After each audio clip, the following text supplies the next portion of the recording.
Hello दोस्तों, मेरा नाम शैलेंद्र विक्रम सिंह है। मैंने गुड मॉर्निंग आप सभी को नमस्कार। और मैंने आप सभी लोगों के लिए YouTube पे एक चैनल बनाया है, कल मैथ JEE। मेरे चैनल का नाम है कल मैथ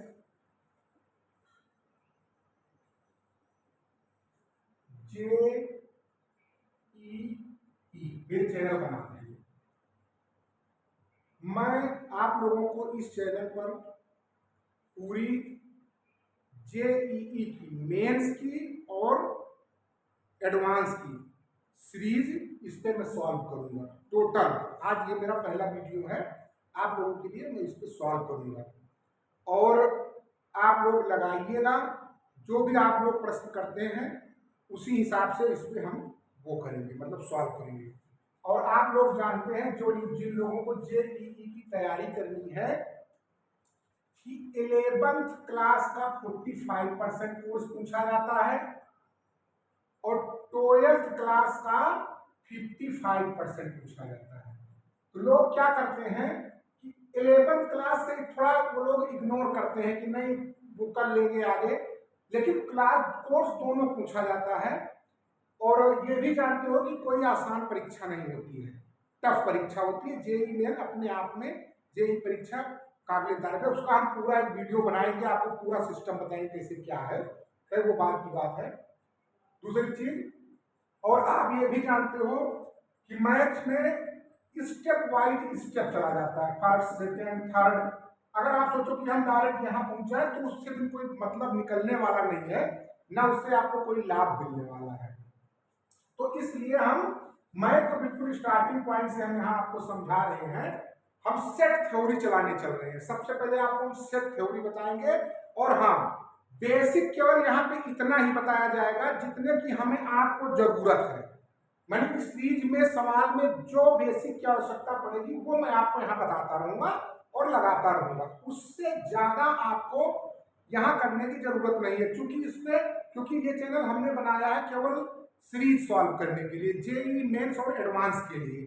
बेसिक का लेकिन मैं बेसिक बताता रहूंगा आपको, उसमें ऐसा नहीं कि कोई आपको। बाकी मेरी ऑफलाइन क्लास चलती है BHL में, वहां पर आइए, मतलब जिनको वहां पर वो तो कोर्स ही चलता है, वही NCERT का जो जितना रहता है उसमें, वो एक अलग बात है। तो देखिए, सबसे पहले हम आपको पढ़ा रहे हैं सेट थ्योरी। सेट थ्योरी जिसको हिंदी में बोलते हैं समुच्चय। सेट थ्योरी जिसको हिंदी में बोलते हैं समुच्चय। देखिए, सेट थ्योरी क्या होती है, इसको बोलते हैं well defined collection. Well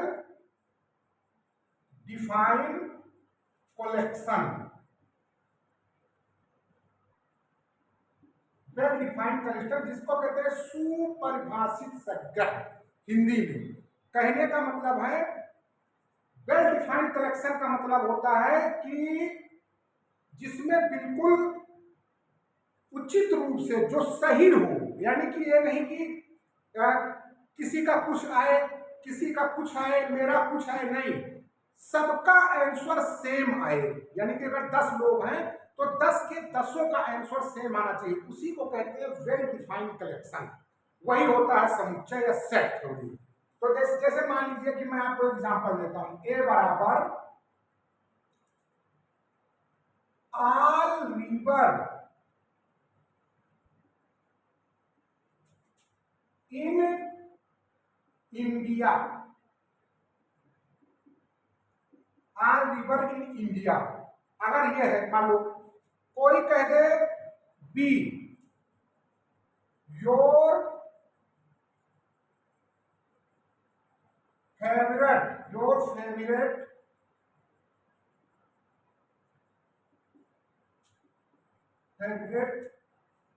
river in India, your favourite river in India. अब देखिए, कोई कह रहा कि ऑल रिवर इन इंडिया का आप सुपरिभाषित यानी वेल डिफाइंड कलेक्शन करिए, तो अपने भारत में जितनी नदियां हैं भाई, जो देगा आंसर यानी सारी नदियों का जो आप वेल डिफाइंड कलेक्शन करेंगे सबका आंसर सेम आएगा, यानी जितनी नदी है।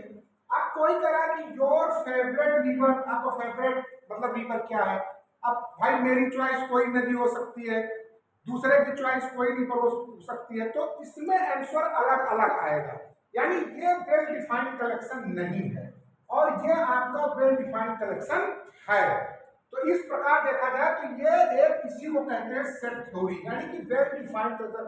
ऑल रिवर इन इंडिया, यानी भारतवर्ष के अंदर जितनी भी नदियां हैं वो सबका आंसर सेम आएगा। बट लेकिन योर फेवरेट रिवर, अब मेरी पसंद का रिवर मान लो गंगा है, जमुना है, कोई का घाघरा, तो आंसर सेम आएगा, यानी ये वाला वेल डिफाइंड कलेक्शन नहीं है। सबसे बड़ी बात, आपको ये टॉपिक क्लियर हो गया, ये बेसिक टॉपिक है, बहुत ज्यादा बताया नहीं जाएगा क्योंकि सवाल इसमें बड़े बड़े लगने हैं। आप जानते हो अगर बेसिक चलाया जाएगा तो फिर उसका कोई टाइम नहीं कर पाएगा। अब चलिए अगला टॉपिक आपका जो है, अगला टॉपिक हम आपको दे रहे हैं। आपने एक चीज पढ़ा होगा आप सभी लोगों ने मैथ के अंदर, ये आप पांच से मिलना, क्लास 5 से मिलना स्टार्ट हो जाती है और 10th तक मिलती है लगभग मेरे पास। उसके बाद फिर हम उसके बारे में जान भी जाते हैं। जैसे एक natural number, whole number, integer, rational number, real number और कॉम्प्लेक्स नंबर, ये इतने नंबर आप लोगों ने पढ़ा होगा। अब नेचुरल नंबर क्या होता है? नेचुरल नंबर 1 से स्टार्ट होती है, इनफाइनाइट अनंत तक चलती है। जैसे 1 2 3 4 5 डॉट डॉट डॉट इनफाइनाइट तक। होल नंबर क्या होती है? होल नंबर शुरू होती है 0 से, 0 1 2 3 4 डॉट डॉट डॉट। इंटीजर क्या होता है? इंटीजर में पॉजिटिव भी होता है, निगेटिव भी होता है और जीरो भी होता है। जीरो भी हमारा इंटीजर है। जैसे अगर कोई कहे इंटीजर का केस क्या होता है, जैसे मान लो -3 -2 -1 0 1 2 3, ये हो गई, यानी कि इंटीजर भी टोटल इनफाइनाइट है, इसमें कोई। अब आती है बात रेशनल नंबर की। रेशनल नंबर आप लोग बराबर पढ़ते रहते हैं नंबर सिस्टम में, 8वीं में, 7वीं में, 7 में, 6 में बहुत मिलता है। ये होता है रेशनल नंबर, जिसको P/Q के फॉर्म में डिनोट करते हैं। P/Q के फॉर्म में डिनोट करते हैं, जहां पे Q नॉट इक्वल 0 होती है। ठीक, Q नॉट इक्वल 0 होती है, तो वहां पे जैसे मान लीजिए 3/2 है, यहाँ पे P की वैल्यू है 3 और Q की वैल्यू है 2। आप देखिए यहाँ पर अगर Q 0 के बराबर आ जाता है, मान लो कहीं Q बराबर 0 आ जाता है, तो फिर वो रेशनल नंबर नहीं होती, परिमेय संख्या नहीं होती। यानी कि जैसे हमने आपको समझा दिया कि P/Q के फॉर्म में जो नंबर होगा वो रेशनल नंबर होगा, यानी परिमेय संख्या होगी। अब आते हैं रियल नंबर पर। रियल नंबर में दोनों संख्याएं होती हैं, परिमेय संख्याएं भी और अपरिमेय संख्याएं भी। परिमेय संख्या को बोलते हैं रेशनल नंबर और अपरिमेय संख्या को कहते हैं इरेशनल नंबर। जैसे मान लीजिए 3, ये आपका रेशनल नंबर है। अगर मान लो कहीं आ जाए √2, ये आपका इरेशनल नंबर है। -3.2456, ये सब क्या है? इरेशनल नंबर है। रेशनल नंबर और इरेशनल नंबर दोनों को नंबर सिस्टम यानी संख्या रेखा पर, नंबर सिस्टम में हम डिनोट कर सकते हैं, दिखा सकते हैं, रेशनल और इरेशनल दोनों नंबर को। अब आता है कॉम्प्लेक्स नंबर। कॉम्प्लेक्स नंबर में आयोटा फॉर्म होता है, आयोटा होती है, जैसे A+IB, ये कॉम्प्लेक्स नंबर है।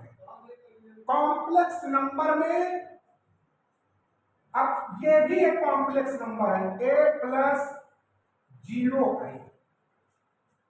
इसमें जैसे मान लो कहीं लिखा हो 3+2i, ये भी कॉम्प्लेक्स नंबर है, और लिखा हो 3+0i, ये भी कॉम्प्लेक्स नंबर है। कहने का मतलब है, अब इसको समझिए, जैसे कोई कहे अब कि मैं अपने घर का सदस्य हूं, ठीक, मैं अपने घर का मेंबर हूं। मेरा घर उस गांव का, पूरे जो जिस गांव में होगा उसका मेंबर है। मेरा गांव उस ब्लॉक का मेंबर है, जितने जिस ब्लॉक में जितने गांव हैं। मेरा ब्लॉक उस तहसील के अंदर आने वाले जितने ब्लॉक हैं उनका मेंबर है। मेरी तहसील मेरे जिले के अंदर, उसी तरह इसमें है। इसको कहते हैं सबसेट, यानी हिंदी में इसको बोलते हैं उप समुच्चय। सबसेट ये ठीक। कहने का मतलब है होल नंबर के अंदर सारी नेचुरल नंबर इन्वॉल्व है, बिल्कुल इन्वॉल्व है, क्योंकि ये 0 1 2 3 से स्टार्ट होती है। इंटीजर के अंदर सारे होल नंबर हैं, 0 1 2 3 इनफाइनाइट, पॉजिटिव भी है नेगेटिव भी है, बहुत बढ़िया। रेशनल नंबर में भी सारे इंटीजर हैं। कोई कहे कि -3 ये भी इंटीजर है, तो रेशनल नंबर है, तो क्यों 1 मान सकते हैं, इसके अंदर है। रियल नंबर के अंदर सारे नंबर हैं, ये जितने नंबर है सब रियल नंबर के अंदर इन्वॉल्व है। कॉम्प्लेक्स नंबर के अंदर सारे रियल नंबर हैं, जैसे कहीं ये भी लिखा हो सकता है -32 + 0i, इसमें है -2 + 0i, लेकिन ध्यान रहे ये उसी केस पे फॉलो होता है जहां पर b की वैल्यू 0, ठीक। जब b की वैल्यू अगर b की वैल्यू अगर हो जाती है, जैसे 3 + 2i हो गया, तो फिर इसमें आयोटा फॉर्म हो जाता है, उसमें ये चीज नहीं इन्वॉल्व होती। यानी ये कॉम्प्लेक्स नंबर के अंदर ये सारे नंबर तभी इन्वॉल्व होंगे उसके अंदर बैठेंगे जब b की वैल्यू 0, तभी ये हो सकता है, नहीं तो नहीं हो पाएगा। अच्छा, ये टॉपिक हो गया। अब एक चीज और समझ लीजिए, ये पूरा सिस्टम हमारा यही चीज पे चलेगा।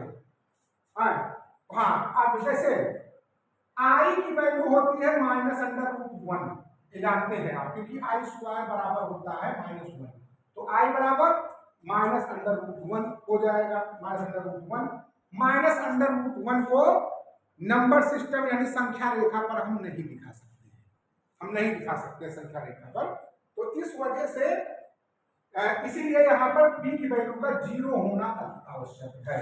ये बहुत महत्वपूर्ण इंपॉर्टेंट टॉपिक है, इसको सभी लोग ध्यान कर लीजिएगा, ठीक। अब मैं मिटा रहा हूं इसको। अब आते हैं, बहुत ज्यादा बेसिक पूरा एक्सरसाइज चलाने का मतलब नहीं है, एनसीईआरटी यहाँ नहीं चलाई जा रही है। यहाँ पर टोटल सीरीज के सवाल लगेंगे जो सीरीज में आते हैं। एनसीईआरटी यहाँ पे नहीं चल रही है कि पूरा आपको मैं एक्सरसाइज पे एक्सरसाइज, उसके लिए भी वो है अपना अलग सिस्टम। यहाँ पे कोर्स नहीं चलाया जा रहा है। कोर्स मतलब मैं जो सवाल में बेसिक आता रहेगा मैं बताता रहूंगा, तुम्हारा काम नहीं रुकने पाएगा।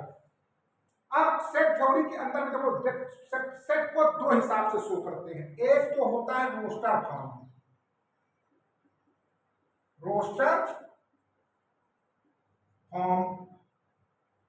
और एक होता है सेट बिल्डर फॉर्म। दो फॉर्म होते हैं शो करने के, एक होता है रोस्टर फॉर्म और एक होता है सेट बिल्डर फॉर्म। अब देखो रोस्टर फॉर्म में क्या होता है, जैसे मान लीजिए कोई सेट है, ऐसे दे दिया गया 1 2 3 4 5 6, तो न्यूमेरिकली जब दे दिया जाए, न्यूमेरिकली अगर कोई चीज दी हो तो उसको रोस्टर फॉर्म में इसको कहते हैं, ठीक। अगर यही चीज मान लो दिया हो 2 3 4 5, ये भी मान लो एक तक दिया हुआ, ये नहीं है, मान लो मैंने यहां इसको मिटा दिया, ठीक, तो ये दिया हुआ है। अगर अब मैं इस चीज को सेट बिल्डर फॉर्म में कैसे लिखूंगा, ये चीज जानना भी बहुत इंपॉर्टेंट है। वो ऐसे होगा जैसे इसको इस तरह लिखेंगे, a बराबर x such that x is a natural number which is where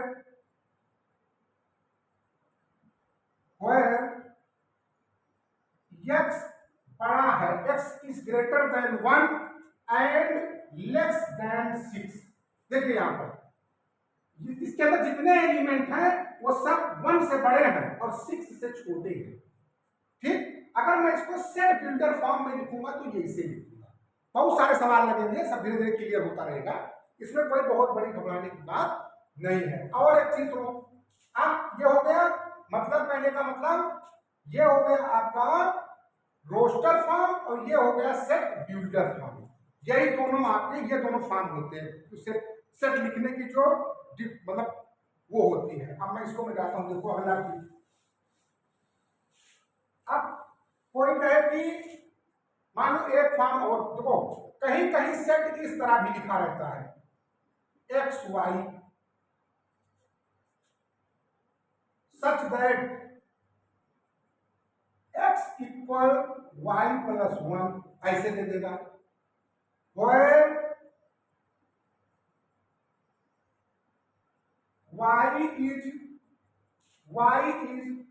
y जो है 1 से वो बड़ा है और 4 से छोटा है, 4 से छोटा है। तो आप इसको कैसे बनाओगे?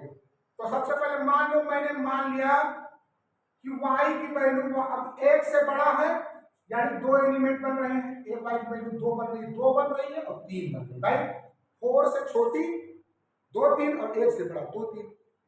तो अगर मैं इसको लिखना चाहूं तो y की वैल्यू मान लो अगर मैं 3 ले लूं, तो यहां मैं अगर 3 रखूंगा तो 3 1 4 हो जाएगी। तो x की वैल्यू क्या आ जाएगी 4 1, तो ये मिल गया। और अगर मैं x की वैल्यू y की वैल्यू में 2 लूं तो 2 प्लस 1 3, यानी कि अगर मैं y की वैल्यू 2 ले लूं तो x की वैल्यू क्या आती है 3। ये कहीं कहीं ये इस तरह भी सेट बन जाता है, ठीक। तो ये अब जो ये हो ये भी एलिमेंट है। जैसे आप इसको लिख सकते हो कि 4 3 एलिमेंट ए, 2 3 या 3 2 एलिमेंट ए। इसको ये भी लिख सकते हो कि 3 2 बिलोंग ए, ये भी आप लिख सकते हो, कोई बड़ी बात नहीं, आप लिख सकते हो, ठीक। ये हो गया। अब कार्डिनल ऑफ ए सेट, अगर कहीं बात आ जाए cardinal of set, cardinal of set, ये बेसिक चीजें हैं, बहुत ज्यादा नहीं। Cardinal of set, cardinal of set, cardinal होता है जो किसी सेट के अंदर कितने एलिमेंट हैं। जैसे इसका कोई कार्डिनल पूछेगा तो नंबर ऑफ एलिमेंट, यानी इसमें इस पूरे को एक एलिमेंट माना जाएगा, इसको एक, तो कितने हैं 2 एलिमेंट हैं। अब जैसे कहीं लिखा होता a बराबर 3 4 5 6, मान लो एक सेट होती, तो अब इसका कोई पूछता कार्डिनल कितना है तो आप तो लिख देते यानी a बराबर कितने एलिमेंट है 1 2 3 4, ये होता है कार्डिनल भाई। ये हो गई, और कोई खास बात इसमें कुछ है नहीं। वो हो गया, वो हो गया, ये हो गया, इतना हो गया। अब मेरे हिसाब से बेसिक टॉपिक तो हो चुके हैं, कोई टॉपिक मेरे हिसाब से छूट तो नहीं रहा है। मोस्ट कॉमन सेट हो गया, ये हो गया। हाँ बस जो एलिमेंट होते हैं इनको जैसे कि आप ये भी लिख सकते हो, जैसे 3 एलिमेंट ए 4 एलिमेंट ए, मानी ये जो है ये सब इसके एलिमेंट हैं, ठीक। कोई डाउट, कोई दिक्कत नहीं।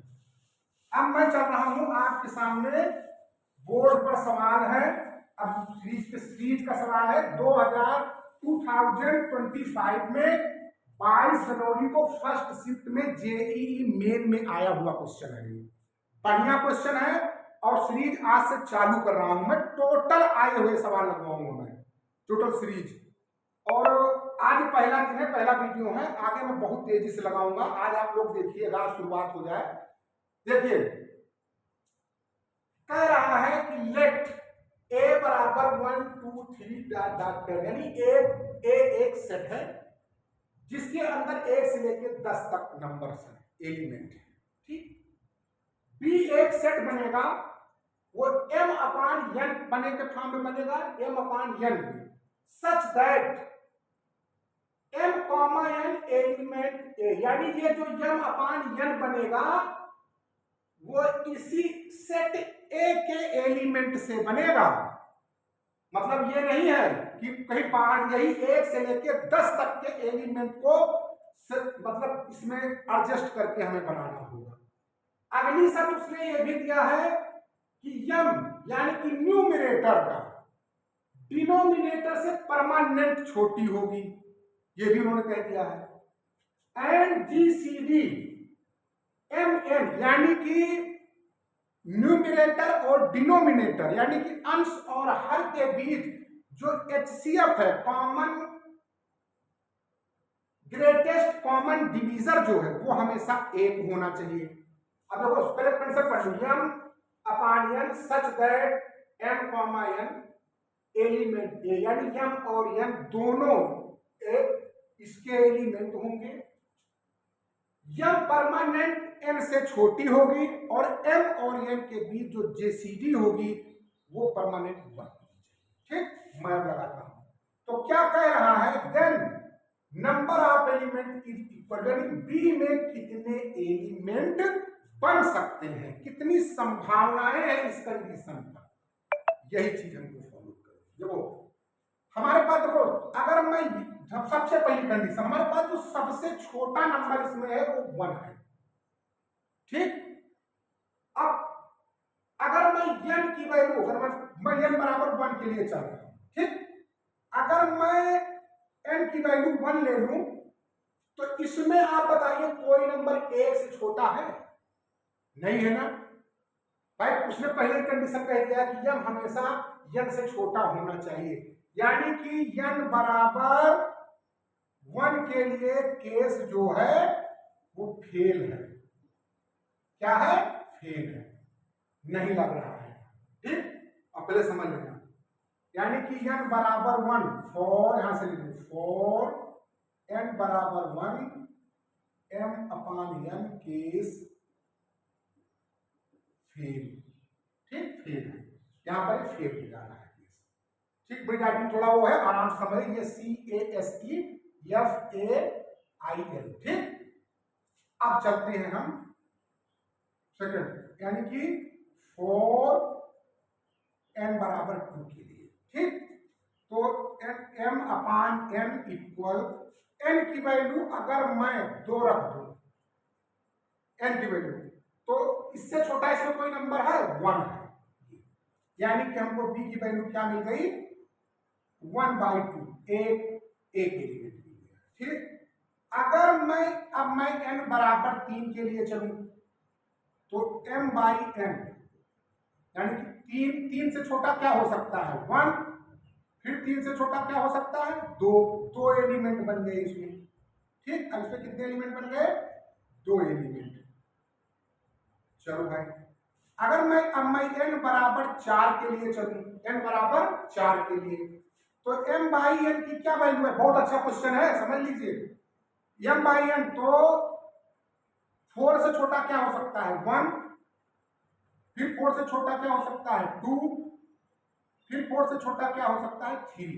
इक्वल का मामला नहीं है, छोटा ही होना चाहिए, यानी m हमेशा छोटी होनी चाहिए, यानी ऊपर की वैल्यू हमेशा छोटी होनी चाहिए। और साथ में देखो यहाँ एक कंडीशन आ गई जीसीडी वाली, ग्रेटेस्ट कॉमन डिवीजर की देखो वो आ गई ना, तो ऊपर जो देखो, अब यहाँ पर आप देखिए, यहाँ पर बन गया, इसको 2 2 जा 4 लिख सकते हो, यानी इसमें कॉमन 2 बन गया, यानी कि ये वाला एलिमेंट इसमें नहीं होगा, ध्यान रखना।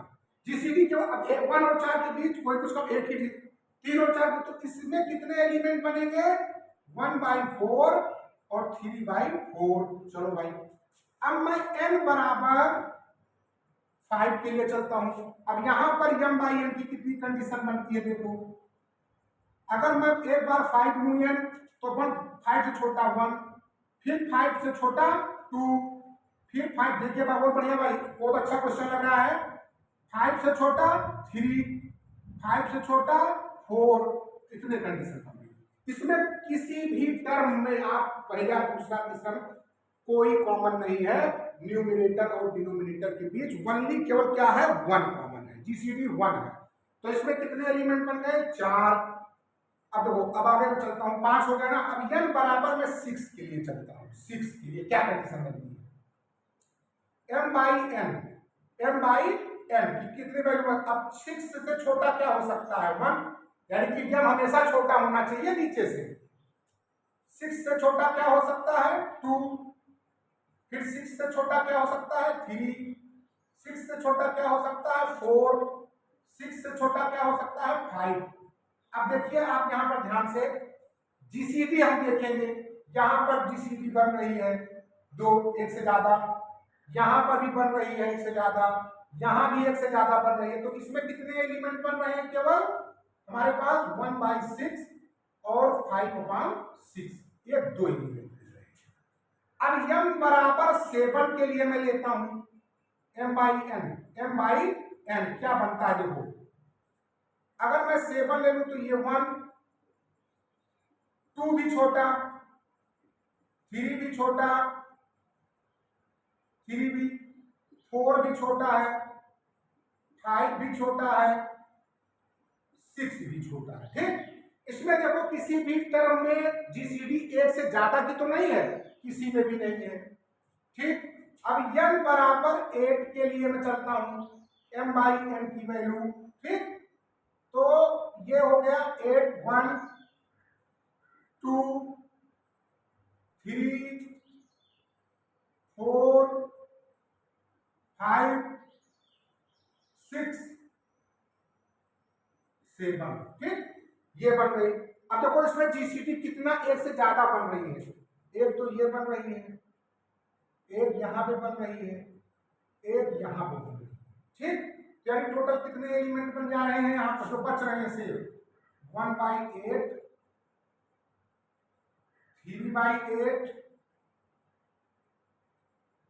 5/8, 7/8, 4 एलिमेंट बन गए। ठीक, अब मैं लेता हूं n बराबर 9 के लिए। कितने के लिए भैया, इसमें बड़े क्वेश्चन लगते हैं, पहले मैं बता रहा हूं छोटे क्वेश्चन नहीं आते हैं। इस परीक्षा को बीट करने के लिए hard work plus hard mental strength होनी चाहिए। मतलब आपको मेहनत करना पड़ेगा, चाहे कोई भी हो, XYZ वही इसमें होता है। मतलब इसमें सारे क्वेश्चन, कोई भी क्वेश्चन इसमें आपको आसान नहीं मिलेगा, सारे क्वेश्चन टफ नहीं, मतलब टफ का मतलब कि मेहनत वाले मिलेंगे। टफ तो कोई चीज नहीं होती अगर आदमी मेहनत करे तो भाई हर काम में। अब n बराबर 9 के लिए मैं लेता हूं, 9 के लिए तो m/n की वैल्यू आप यहां से चेक करो। 9 से छोटा 1, 9 से छोटा 2, 9 से छोटा 3, 9 से छोटा 4, 9 से छोटा 5, 9 से छोटा 6, 9 से छोटा 7 और 9 से ही छोटा है 8। लेकिन अब आप यहां पर एक चीज देखिए ध्यान से, जीसीडी पर भी ध्यान देना है कि न्यूमरेटर और डिनोमिनेटर जीसीडी 1 से ज्यादा ना हो।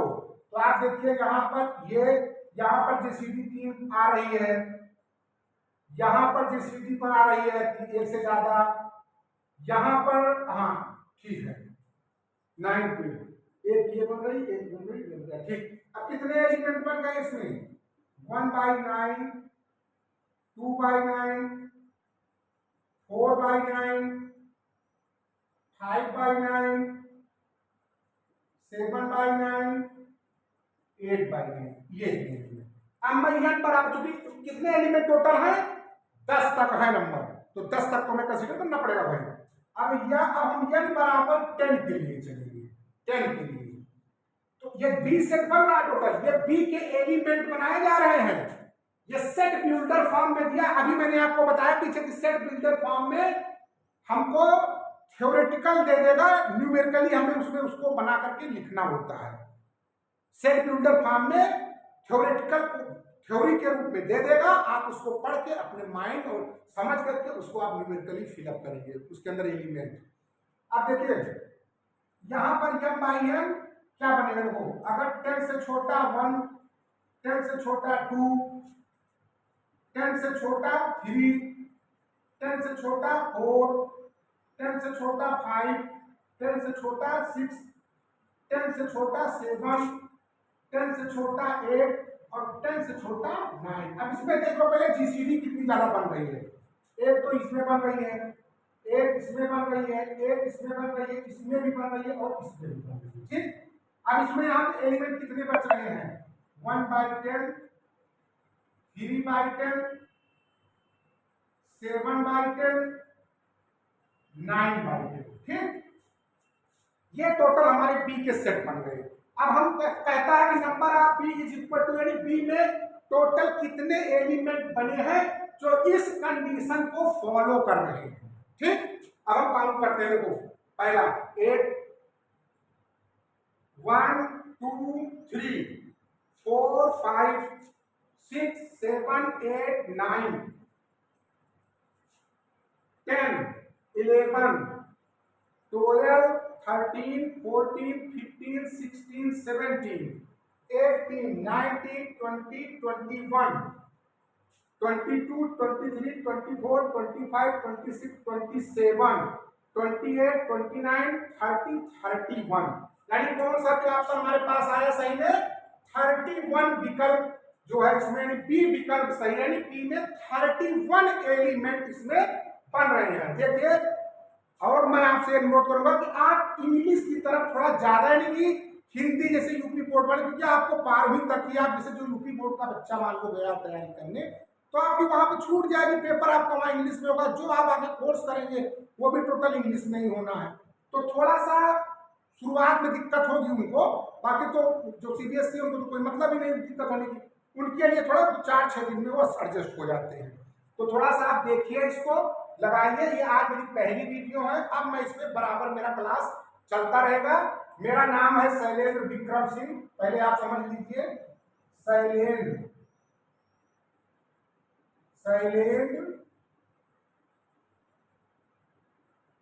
विक्रम सिंह।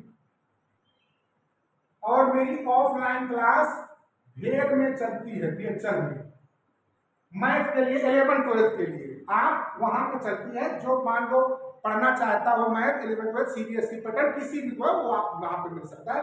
नंबर मेरा चलिए फिर, नंबर मेरा 76 074 40 981, ये ठीक। आप लोग देख लीजिएगा, देखिएगा, आप इसको बताइए। नेक्स्ट वीडियो पड़ेगी। अब इसमें आपको सीरीज चालू हो गई है, बहुत जल्द तेजी के साथ सीरीज लगाऊंगा।